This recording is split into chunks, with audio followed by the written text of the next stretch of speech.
The unscripted education. How solo travel at 18 in Southeast Asia rewired my future. At 18, most kids chase college parties or summer jobs. I skipped that path. I booked a one-way ticket to Bangkok with a backpack and zero real plan. Southeast Asia called me humid streets, ancient temples, and strangers who might become guides. This trip was not a break. It forged me into someone stronger and sharper. From shaky nerves to quiet confidence, solo travel at 18 flipped my world upside down. I stepped off the plane in Bangkok and chaos hit like a wave. Motorbikes zipped past in endless streams, horns blaring. Street vendors hawked sizzling pad thai, filling the air with spicy scents. No English signs guided me, so I pointed and smiled to get a taxi. Learning gestures beat words. That first day, I faced the transit maze and my phone failed with spotty service. I flagged a tuk-tuk, showed him my scribbled address, and held on tight as we weaved through traffic. When we arrived, I paid and felt a rush, my first win in this wild place. Nonverbal cues became my lifeline, a nod here, a thumbs up there. Solo travel in Southeast Asia strips away easy outs you adapt or stall.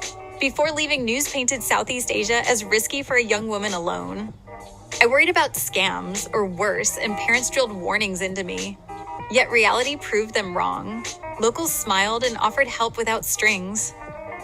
One rainy night in Hanoi, my phone died as I searched for my hostel in the old quarter. A shop owner with kind eyes drew a map on scrap paper and walked me 2 blocks in the downpour. No tip was asked, just a wave goodbye, and that act melted my fears. Trust bloomed from small acts like hers, and safety felt real, built on community vibes. Travelers I met swapped stories over cheap beer, and pre-trip dread faded. Solo journeys at 18 rewrite old scripts and change how you see the world. The currency of adaptability, learning to pivot instantly. I had loose plans, but Southeast Asia laughed at them. No schedule meant decisions hit fast. Theory from books didn't match the heat of the moment.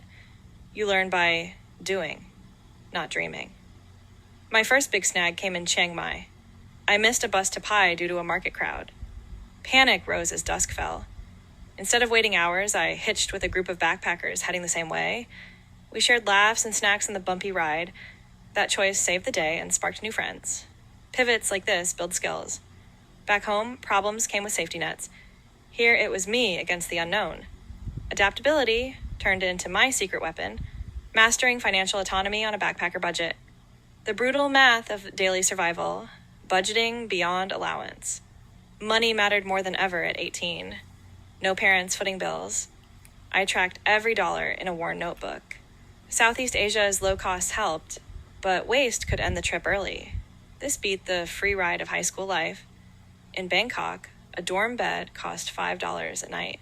Street meals ran $2 versus $15 burgers back home. A full-day scooter rental was $10, cheap compared to car rides. These numbers forced smart choices. I learned to stretch funds without skimping on joy. Budgeting grew muscles I didn't know I had. Daily tallies kept me honest. Solo travel taught fiscal control that sticks today. The value proposition of simplicity, less stuff, more experience. Packing light changed everything. One backpack held clothes, a book, and basics. No room for extras meant focus on the now. Stuff back home cluttered my mind. Here, less meant more. Minimalism freed cash too. I skipped fancy gear for local fixes. Experiences topped souvenirs every time. 3 daily money-saving habits changed everything. I ate street food like mango sticky rice for $1 instead of $10 cafes. I took overnight buses or trains to cut lodging costs and see night views. I joined free walking tours to learn history without paid guides. These habits cut expenses by 40%. Simplicity unlocked deeper adventures in solo travel. Earning on the fly, early entrepreneurial flashes. Cash ran low midway through the trip. I traded skills for needs like tutoring English and Luang Prabang. Parents paid in meals and a night's stay rather than cash. No formal job, just barters that worked. I sold handmade bracelets from beach shells in Bali. Quick crafts from downtime turned into income. Strangers bought them as keepsakes. These gigs built grit. That confidence sharpened my negotiating edge for future jobs. Financial freedom abroad sparked a bolder me at home. Building resilience, solitude, and self-discovery in transit. Loneliness, the necessary space for for introspection. Alone time hit hard at first. No texts from friends filled the quiet. Long hauls turned solitude into gold. Ferry rides, early hikes, and rice terraces let thoughts flow. Being alone beat feeling lonely. Empty hours helped me question dreams shaped by others. I asked myself what I really wanted. Peer pressure vanished, and I chased my path. Solo temple visits clarified my core desires. Resilience grew in the silence. The authority of internal metrics, defining personal success. At 18, success meant grades or likes. Travel shifted that. Now, wins came from inside, like navigating a floating market in Vietnam without help, or bargaining for silk in a Chiang Rai shop. Psychologist Albert Bandura's self-efficacy idea fits here. He said belief in your abilities grows from small wins. Abroad, each solo fix boosted that belief. No cheers needed. Internal gauges stuck. Success feels personal now, not crowd approved. Solo travel at 18 rewired my measures. Overcoming physical and mental barriers. The trip dug up old walls. Shyness kept me quiet back home. In humid treks through Malaysian jungles, exhaustion tested me. Legs burned. Doubts screamed quit. One day in the Cameron Highlands, rain soaked my hike. I pushed on alone. No one to lean on. Self-talk won. You got this. Reaching the peak alone crushed that barrier. No family pep talks. Just me persuading me. Mental hurdles fell. Physical ones too, building a tougher core. The global perspective shift, culture as context. Deep dives into different value systems.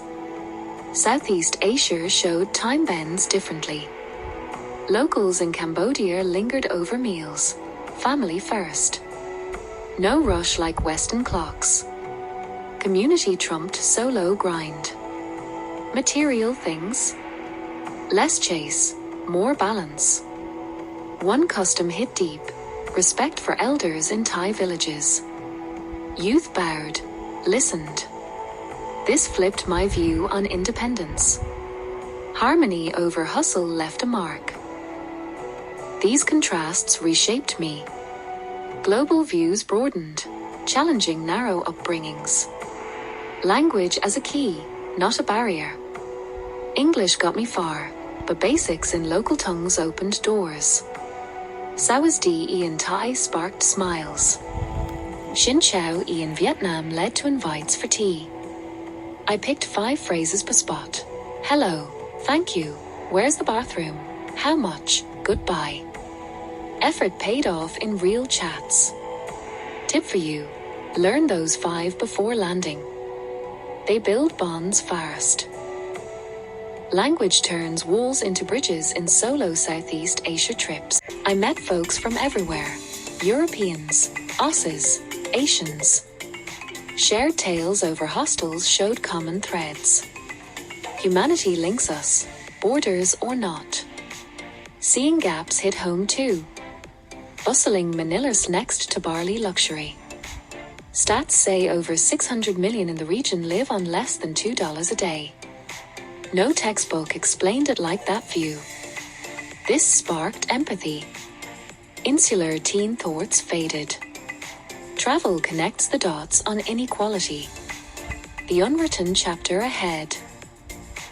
Solo travel at 18 in Southeast Asia didn't just fill a passport. It rebuilt my inner world. From scared kid to self-made explorer, changes ran deep. Sights were bonuses. The real shift was inside.